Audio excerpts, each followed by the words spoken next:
भाजपा के union minister Ajay Kumar Mishra का बंगाल में एक बयान सामने आया है जिसमें उन्होंने कहा है कि सीएए को लागू किया जाएगा अगले साल यानी कि 2024 के मार्च में, जिससे मुस्लिम समुदाय में हलचल मच गई है। और हमारे साथ मुस्लिम समुदाय के कुछ युवक साथ में हैं, नए युवा हैं, युवा पीढ़ी है, नया जोश है, देश को लेकर समर्पित रहते हैं। क्या कहना चाहेंगे? क्या नाम है आपका? मेरा नाम हेविन खान है और मैं छात्र नेता हूँ चौधरी चरण सिंह विश्वविद्यालय से। आपने ये बयान सुना होगा अजय कुमार मिश्रा का, जो यूनियन मिनिस्टर हैं। उन्होंने बंगाल में कहा है कि सीए को मार्च तक लागू किया जाएगा, इसकी तैयारी चल रही है। क्या कहना चाहते हैं आप इसमें? देखो, ये भारतीय जनता पार्टी का एक प्रोपगंडा है चुनावी।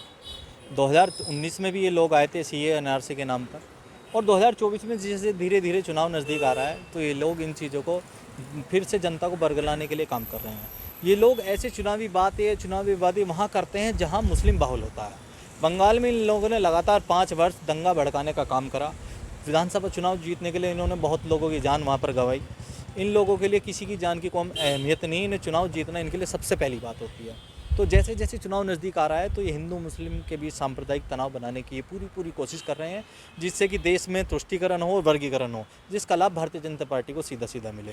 तो ये केवल और केवल चुनावी प्रोपगंडा है। और जो अजय कुमार मिश्र जो हैं, वो खुद वो इस चीज़ को क्यों नहीं कहते कि मेरे पुत्र ने गरीब किसान मजदूरों की जो हत्या की है उसमें अपने पुत्र का वो लगातार बचाव करते आ रहे हैं। भाजपा ऐसे लोगों को पार्टी से इस्तीफा नहीं दिलवाती। ऐसे लोगों को अभी आरोप सिद्ध नहीं हुए हैं तो इसको भी हम खुल के नहीं कह सकते हैं कि वो आरोपी हैं। ये तो नाम सामने आया है। नहीं, देखो, माननीय न्यायालय इसके लिए अभी उसमें विवेचना करेगा, मुकदमा ट्रायल पे चलेगा। उसके बाद उसमें जो भी आरोपी होंगे, हम चाहते हैं उन पे सख्त से सख्त कार्रवाई हो।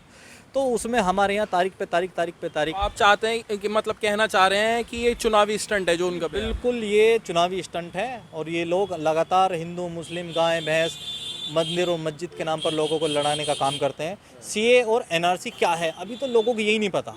मैं ये बता देना चाहता हूँ कि हमारे मुस्लिम समाज के अब लगभग आधे से ज़्यादा लोगों को इसकी सटीक जानकारी नहीं है।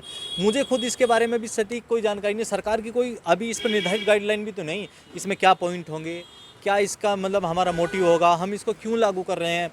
मान के चलो, अगर जहाँ जहाँ मुसलमान माइनॉरिटी नहीं है, जहाँ जहाँ हिंदू माइनॉरिटी है, क्या वहाँ पर भी सरकार सीए और एनआरसी लगाने का काम करेगी, या केवल और केवल इस देश में मुसलमान को परेशान करना है, इनको कैसे करना है, ये प्रोपगंडा तय कर रही है। तो मेरा मानना है केवल आपको क्या लगता है कि बंगाल में ही क्यों उनका बयान सामने आया? और भी जगह थी, जाते भी कहीं और रहते होंगे, लेकिन बंगाल में ही क्यों आया? मैं बंगाल में वो लोग हमेशा से जहर घोलने की कोशिश कर रहे हैं। कौन लोग? भारतीय जनता पार्टी के लोग। और विधानसभा चुनाव से लेकर आज तक वो मुसलमान को टारगेट करता आ रहे हैं।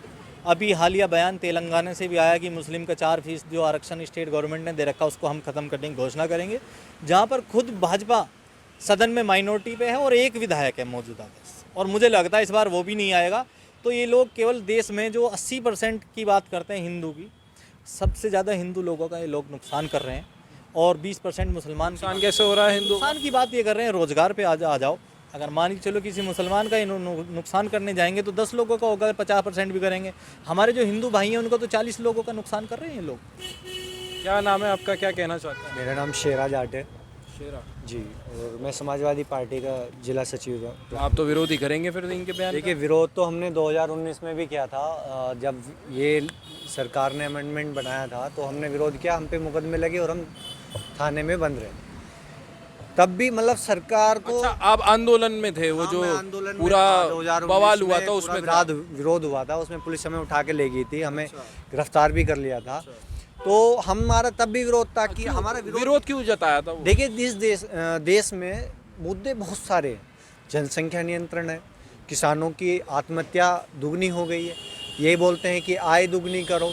आय क्या दुगनी करेंगे? अभी गन्ना, यूपी में गन्ना पश्चिम बेल्ट है यूपी की। शेरा जाट आपने नाम बताया अपना, तो क्या मैं एक बार क्लियर करना चाहता हूँ, मुस्लिम समुदाय से आते हैं आप? नहीं, मैं हिंदू समाज से आता हूँ। लेकिन अब आपने सीए का विरोध किया? ऐसा नहीं। देखो, हमें हमारा जो देश है वो जाति मजहब में बंटा नहीं है। हमारे जो देश की खूबसूरती है वो एकता सद्भावना से है कि आप हिंदू है, अगर आपको साथ में कोई पीड़ा मतलब कोई घटना घटती है, रोड पे घटना घटती है, तो एक व्यक्ति आपके पास आता है, वो मुस्लिम भी हो सकता है, सिख भी हो सकता है, वो कोई भी हो सकता है। राजस्थान, मध्य प्रदेश और छत्तीसगढ़ के सबसे सटीक एग्जिट पोल्स देखिए 30 नवंबर शाम 4 बजे से टीवी 9 राजस्थान, टीवी 9 मध्य प्रदेश और छत्तीसगढ़ के YouTube चैनल्स पर।